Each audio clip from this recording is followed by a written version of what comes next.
Hey everyone, how you doing? I'm Mark, and this is episode 26 of Path of Exile Betrayal.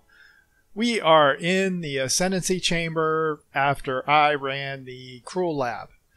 I decided to go ahead and do it because we're way over leveled for the lab, and it was going to be pretty easy, so I did it. It was easy as expected, and now I can go ahead and use our enchant.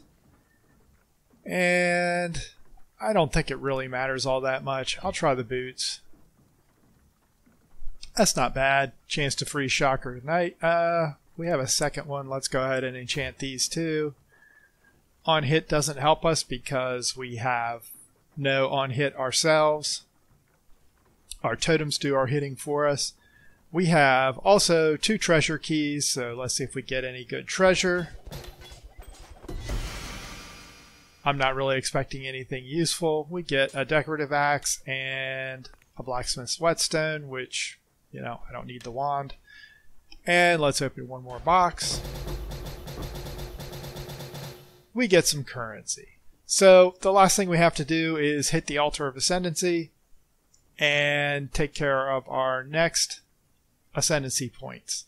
And we are going to head for Ritual of Awakening, which gives us faster totem placement, more totem damage, more mana regeneration, and we summon totems 2 at a time instead of 1 at a time.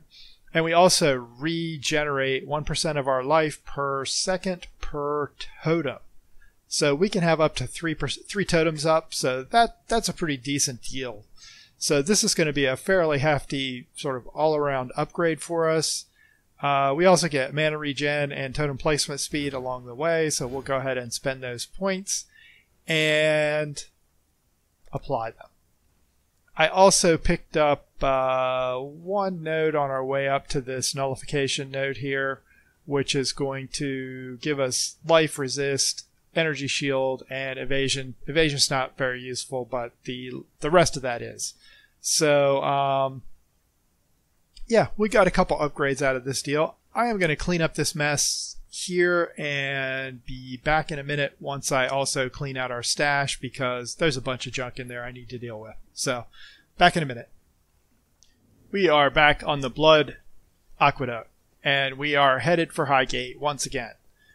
I am going to go ahead. Oh, there's our double totem cast. That's going to take some self-control. It's kind of nice though. Once I get used to that, it'll be nice.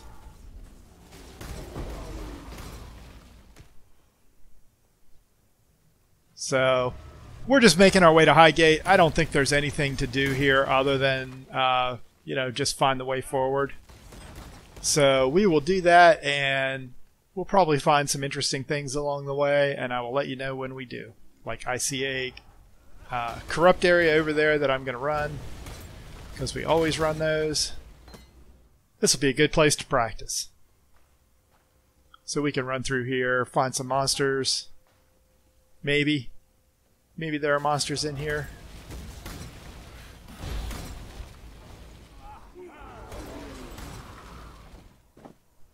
There are. Unsurprisingly, there are monsters in the sewer.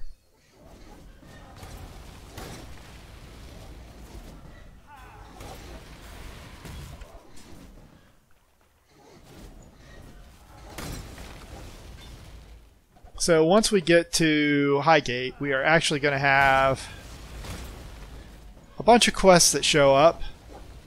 I think they all pretty much show up right away too. And we're going to discover that there is some conflict in the city since we left, and everyone's going to want our help, of course. And there's our boss is dead very quickly, so we'll grab that. We'll grab the items to drop. I don't think that's useful. Not really. We'll head to the Blood Aqueduct and keep going. And I'll let you know what I find. I'm going to go ahead and bargain with Corel here. He's going to give us a scarab. Not as dumb as you seem, Redblade. And he also gives us a veiled item. So we're right at the exit. I just wanted to show that we can get scarabs from those guys. So into Highgate we go. We do have a quest here to actually talk to Sin, so we'll start with him. The dark ember remains nestled deep within the putrid flesh of my dead beast. With many of Highgate's tunnels now collapsed, we must forge another way inside. I have divined one weak point in the beast's flank, an ancient wound wrought by that Vaalish overreacher, Doriani. The wound was healed shut by a thick membrane, but the right decoction should dissolve the tissue and allow us inside. Of course, for a cordial of such potency, I shall require 2 ingredients of utmost rarity. First, our viscous concoction shall require basilisk acid, a princely poison which drips from the caustic heart of the basilisk, and Trathan powder, an explosive substance oft used in the mining of virtue gems. With these 2 bitter harvests, I shall brew something worthy of eroding the membrane of my decaying pet. Okay, so a fetch quest. Technically, a double fetch quest. Needs us. Kira has either moved or is... Oh, Kira's gone, so let's talk to Petrius and Vanja and find out what happened. You can gripe all you want, lover. We can't stay here. Not with all this blood. Where do you expect us to go, Vanya? We have our whole lives here in Highgate. I don't know. West, perhaps? The Ezomite lands. I don't care. Just somewhere that has unpoisoned water. Oh, Beast Slayer. Good to see you again. Even if you have happened upon us in a rather unruly time. Shush now, sweetie. There's no need to bother them with our woes. Oh, they don't know. I can see on your face you haven't heard. It's Kira. She's gone mad. Absolutely bonkers. She's abducted a Djinn. Stolen off with her into the desert. And to make matters worse... The whole of Highgate is in a state of disarray. There's beast blood in the water. Usurpers are eyeing up the throne. And the old gods have risen. If you want my advice, get out of Highgate. Or save us. While you still can. You must have encountered men and women like us before. Relic hunters. Collectors of rare antiquities. Anyway, Vanya and I are the best in the business. And we need your help locating a particularly rare item. Sweet, I was working them into it. It's an ancient sword, belonging to the Maraketh goddess Garukan. The Stormblade, some call it. A weapon carved from crystal, capable of capturing even the most powerful of storms within its rigid edge. The goddess lost it, somewhere in the eastern desert during her ancient battle against the necromancer Suresh and his undead horde. According to our research. Find the blade for us, and we will make it worth your while. We'd do this ourselves, but what with the political unrest in Highgate as of late? We fear leaving, lest we find the gateways barred and ourselves without a home. Oh look, another fetch quest. Good luck. I sense a pattern. You must be the outsider, the beast killer. I am Irasha, and while our soft-hearted chieftainess has gone wandering, it falls to me to make sure this Akara doesn't suffer for it. I've heard the stories they tell of you, and I know better than to pluck the feathers from a sleeping rock. Yet, for the sake of my people, I ask that you keep your peace while among us. Our customs have too often been threatened. Your ways are not our ways. Let's keep it like that. Oyun is gone for but a few days, and already Tasuni sniffs at the throne like it's a bitch in heat, ruled by a man. You need only walk amongst the ruins of San to understand that folly. Well, his desires are but wants and lusts while Oyun still lives. One of my scouts saw Kira and her Dekara near the foothills. They had Oyun bound to the back of a rower like a hunter's prize, and the Sekema feather, our symbol of leadership, worn by her captor. Whether Kira works alone or in pack with her brother Tasuni, I know not. Yet I fear she means to sacrifice our Sekema to the vulture of the wastes. Garukan, please, this Akara has helped you in the past. Return our kindness. Free Oyun and return her safely to us. And if this quest is lost, remove the traitorous bitch Kira from this world and retrieve our feather.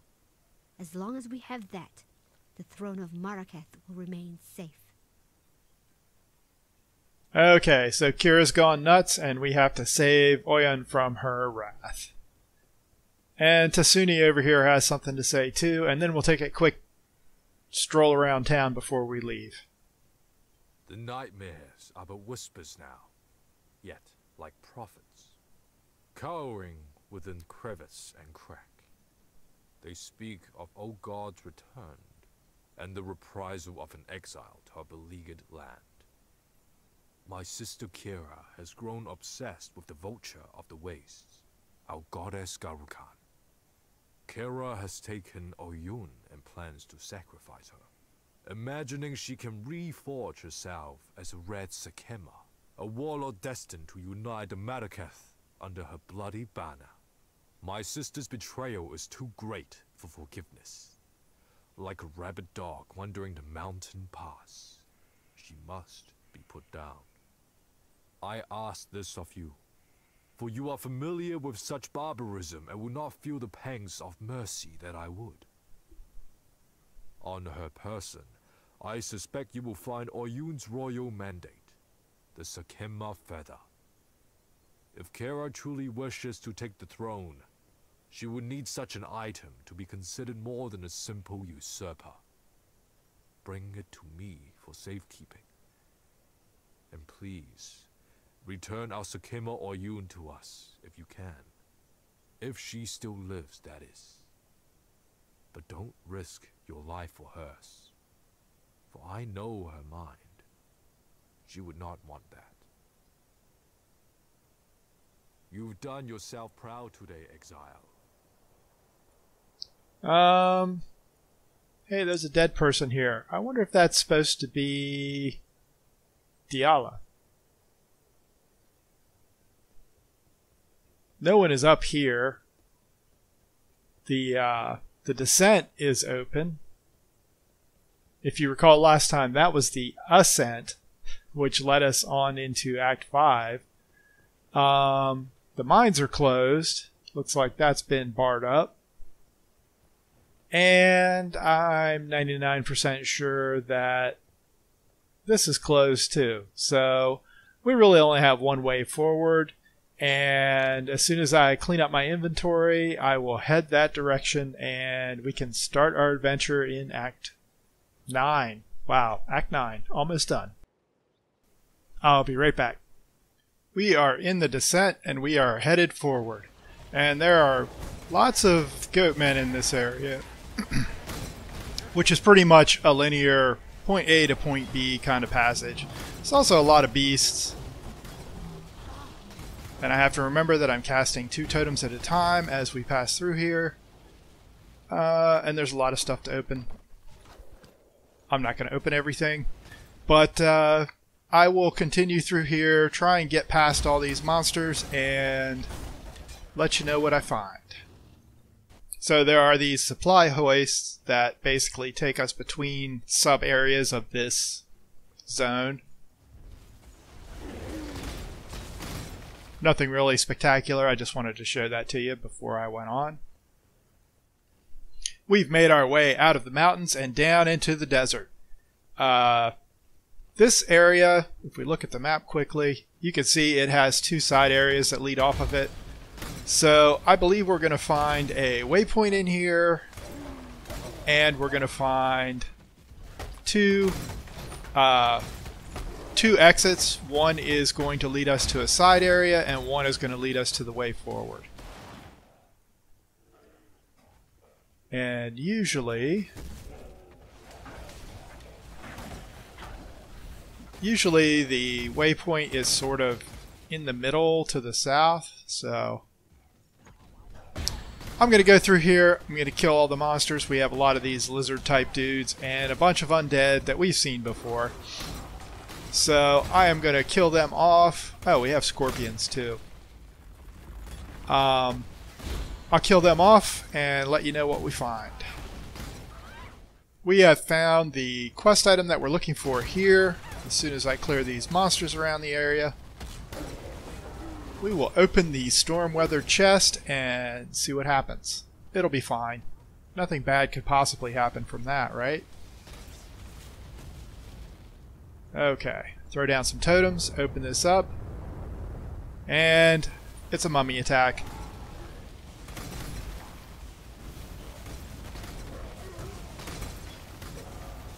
And we just need to keep moving so we don't get overrun and let our totems do their usual killing of monsters.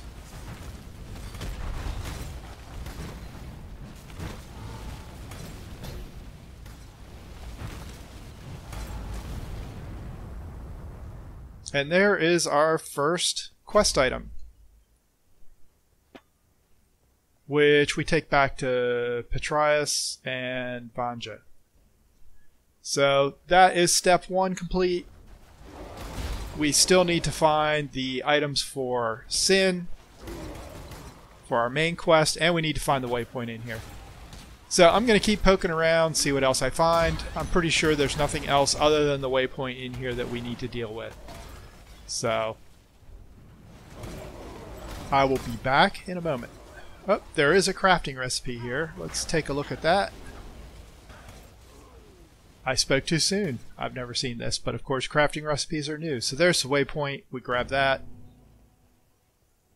And the crafting recipe, attack and cast speed, rank 2. So now I can continue on and find our way, find our additional areas that we need to hit.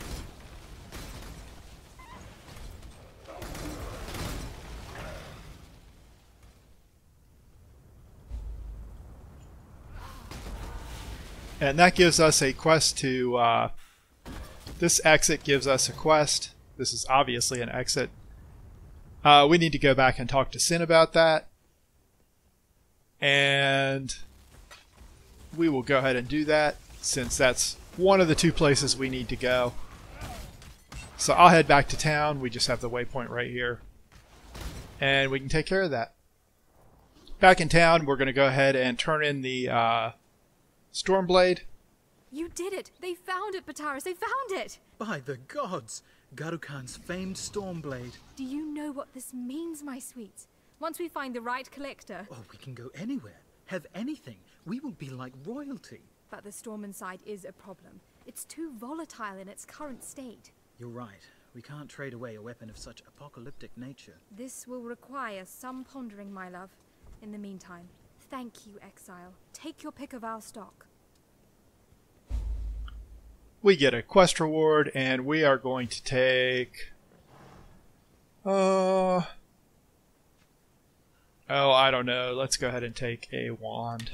Have you ever heard much of the Maraketh legends? A truly unique cosmology of strange creatures, pagan gods, and powerful treasures. One such story talks of a magical stone dial. A Maraketh calendar, said to detail important events in the future of our world. General Adis, a war hero of the Empire, reported in his diaries of discovering a dial meeting that description at a dig site somewhere in the foothills. It appears the war hero had a secret penchant for archaeologies. But the cataclysm wiped the land clean and buried the dig site in rocks and sand.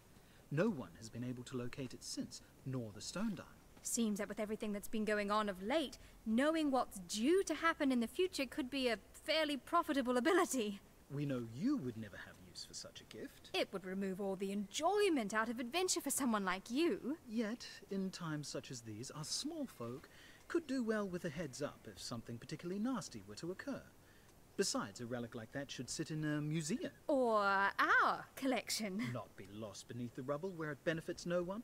If you were to track the calendar down for us, we would pay you handsomely, Exile. Yes, we are traders of antiquities after all. Mm-hmm. Okay, so another fetch quest. Bye. Let's see what Sin has to say. In the Maraketh Desert, an oasis lies to the east. Its waters shielded from prying eyes by a preternatural storm. The sand will rip the very flesh from your bones, should you be so foolish as to enter into its dark shroud. Yet enter you must. The goddess Shakari hides within that golden blizzard, festering with revenge as she resurrects and rebuilds her ancient army. an army that once threatened to shake the very balance of these lands. Should she be allowed to revitalize her troops, the whole of Marraketh will finally fall under the cruelty of her selfish reign. The storm is impenetrable for now, even to the likes of me, but there must be a way in. These Highgate locals, they have an affinity for the desert and harsh weather. One of them may know of a way to disperse the storm. And he tells us about the way in, and then he tells us that a local may know how to get past it. And immediately Pataris and Vanja have a quest. Well, it took some time, but thanks to our Marraketh neighbors And their ancient traditions. we managed a strain of thaumaturgy to remove the storm from Garu Khan's blade. We even bottled it for safekeeping. We'd rather not trust anyone with this sort of power, but perhaps you can use it to clear away that sandstorm in the desert? Find out what sort of nasties are hiding out there in the desert and put a stop to them. So we get the bottled storm that they took from the sword. And I'm going to quickly identify this wand, which isn't going to help us, so we're going to sell it off quickly. And dump our currency in the stash. Oops. Did I not just sell that? See ya. And I see Arasha has a quest. When I received my first flower of blood, I was given to the ritual of womanhood. All young Marraketh women have to dance with the scorpion to prove themselves worthy of carrying the Dakara's spear. It is no easy task to catch a black Marraketh scorpion. Their tails are swift, their stingers sharp, their poison lethal. I made my way through the trial unscathed, but my sister... We shared a womb, came into this world together. She left it, thrashing and foaming at the mouth. Since that day, I have slept with one eye open, for fear of the scorpion's sting. And now Shakari, the mother of all black bugs, rises from the sands. Find that scuttling bitch, and kill her for me, and for every child, every little girl who has suffered and died by the barb of a countless poisoned tails. Okay, so she is giving us a continuation of this quest, the Queen of the Sands. So let's go ahead and go back out. Hopefully we still have our instance. We do, so we can just head over to the exit that we found. This area gets a little crisscrossy. Have to backtrack a bit, so that opens the way into the oasis. And don't forget that we do have to come back here because we have to go up this path as well. In the oasis, I believe we're just looking for Shakiri. I don't think there's anything else in here.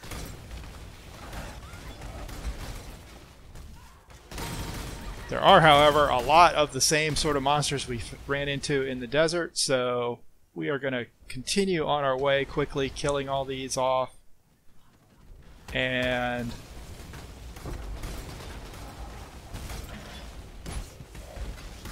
see what we find.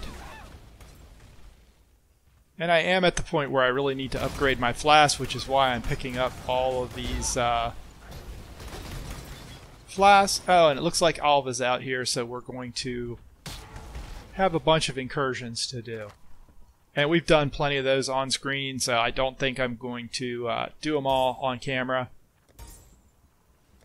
But we can certainly take a look at this and figure out what we're going to do. Ready to revisit the past? The more you kill, the more you change my map. And the closer we get to finding the temple in the present day. Here's the plan.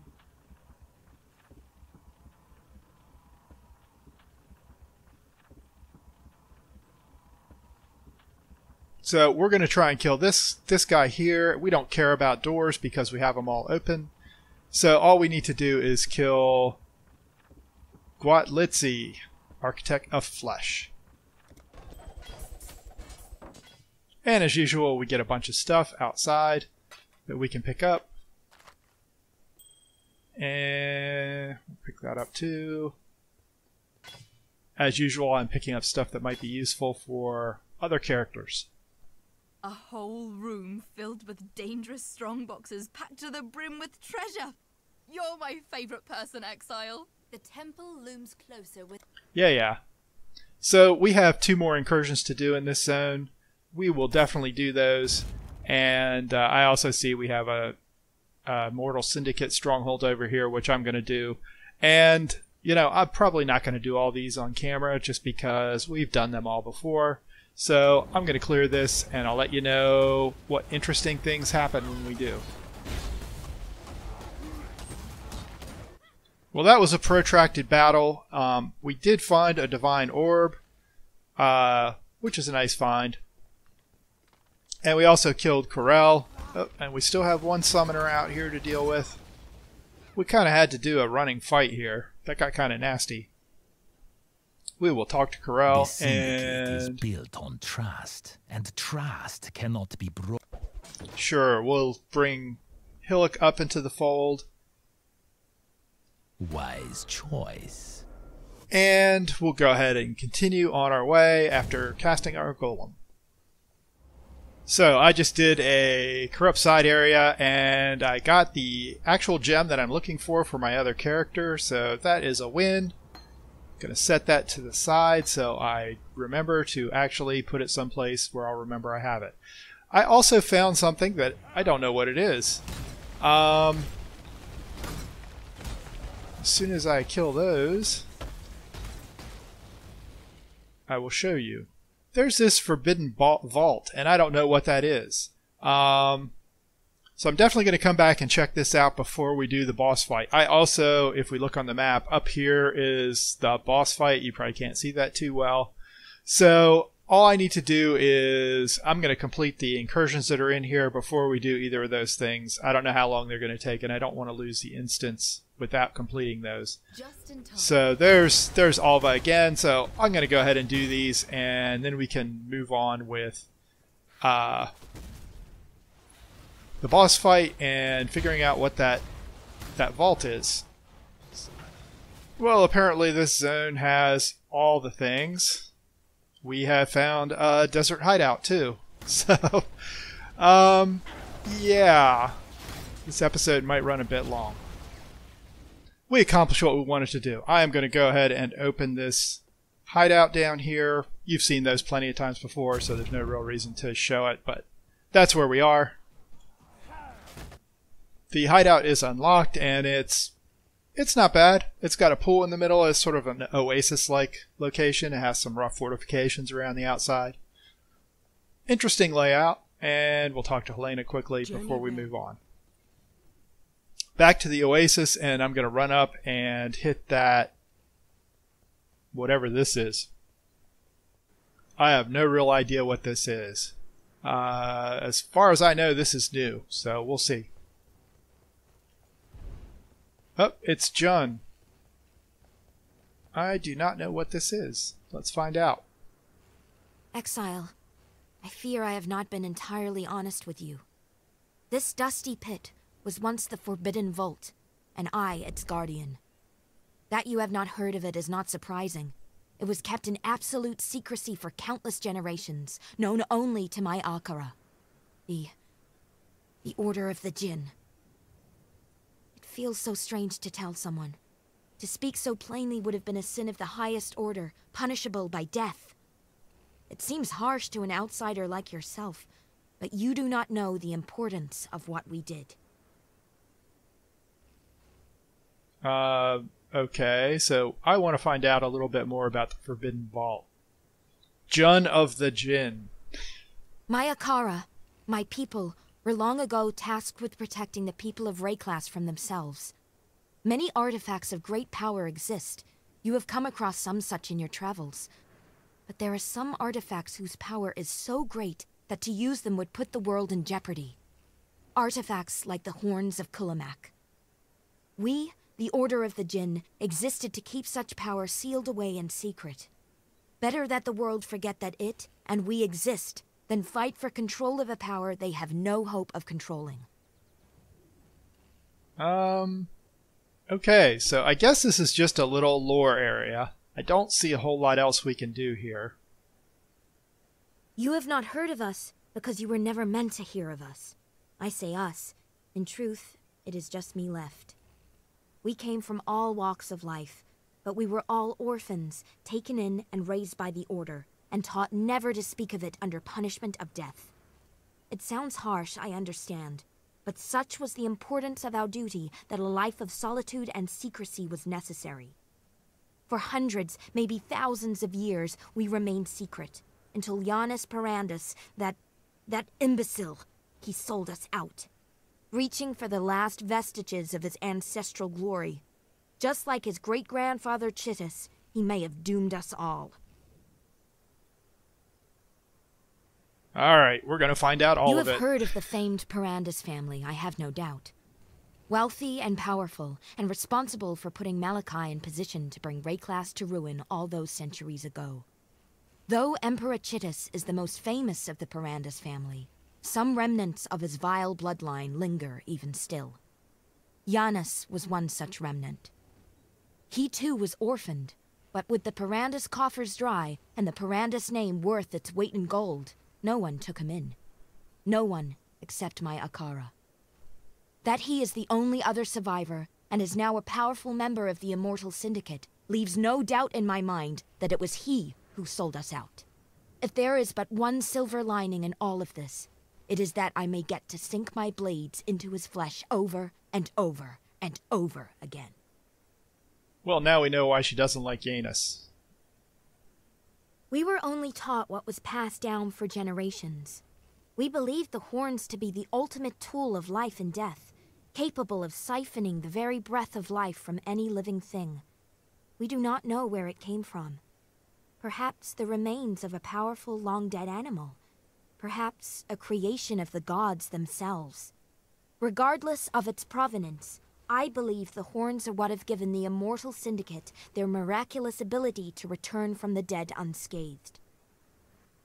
Okay, so now we know how the Immortal Syndicate stays alive. So, nice little lore dump. It's a lot at once, but that's okay. We only do those once in a while.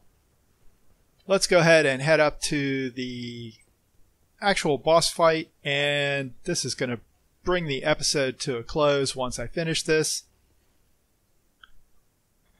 And this is sort of a running battle against Shakiri.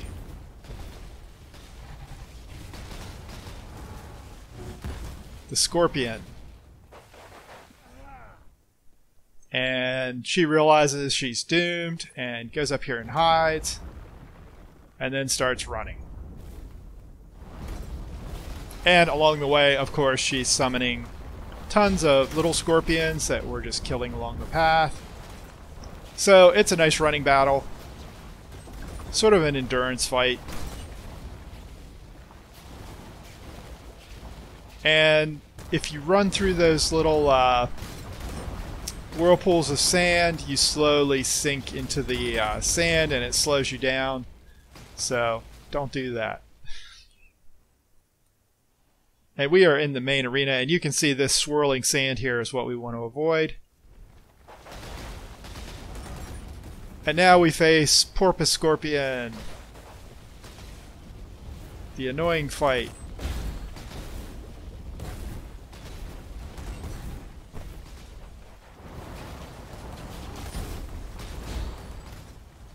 And you can see I just sank into the sand there because I got too far into one of those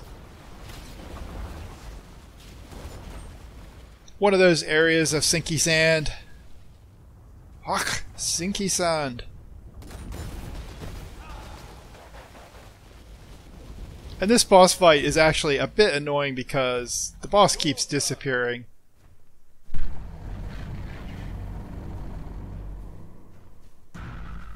Rest, my child. Be free from the torments of immortality. And we'll talk to Sin. A mother's keen heart shall bleed into the dreams of her daughter.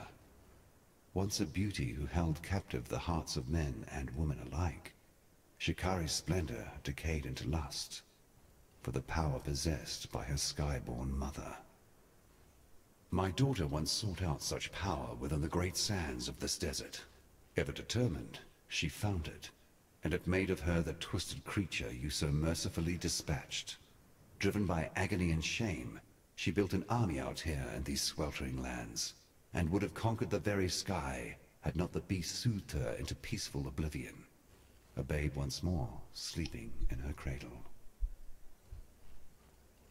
So Shakiri gives us another minor Pantheon power, reduce chaos damage taken, and reduce damage over time from caustic ground. It's a useful buff. Again, I still like physical damage reduction, so we're going to stick with that.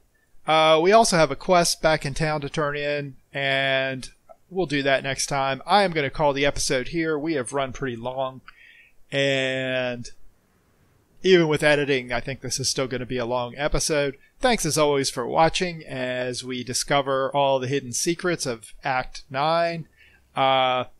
If you like what you saw, go ahead and hit the like button, subscribe to keep up with the channel, and hit the bell to hear when new videos go out.